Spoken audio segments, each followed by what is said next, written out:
And WVTM 13 is your Commitment 2024 headquarters. We are keeping an eye on everything related to this election. Still here with political analyst Dr. Marissa Grayson. One thing I'm very curious about, Dr. Grayson, do you think early voting will ever be a thing in Alabama?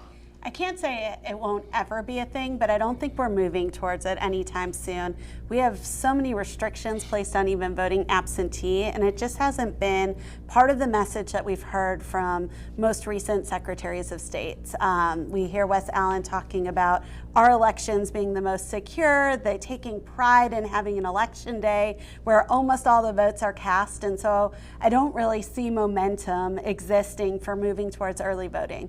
And speaking of the early voting and the voting turnout, so many people still in line right now. We've heard it. People have been in line for hours waiting to vote. Do you think we're going to break any records here in Alabama with this election? I think we might. So given so many of our races, at least in the state, aren't competitive and still everyone is showing up to vote, and we have, a winner takes all system for the Electoral College, it's pretty incredible how many people are showing up to vote. And not just the number of people, but the number of first-time voters, young voters.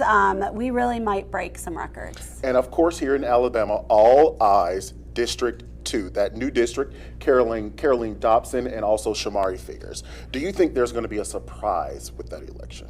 Well, when we were just talking about voter turnout, I think if we're looking for areas where it's going to be really high, I would expect it to be the highest in that area, or at least one of the highest. So I guess the surprise might be the turnout.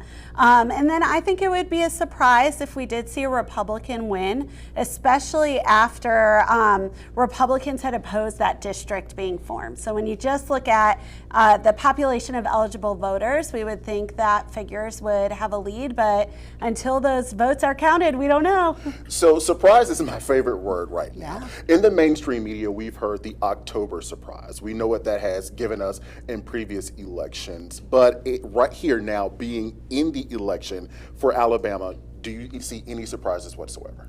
Well, things seem to be pretty calm. So as far as questions about how polling went off, I don't think we'll see many surprises. I know there's been some small issues like St. Clair County, but I don't think from Alabama we'll see a huge surprise. If I were to see a surprise, it would be that there will be more Democratic votes coming from Alabama than we've previously had. Dr. Grayson, you're going to be here with us all evening. Thank you so much. Thank you.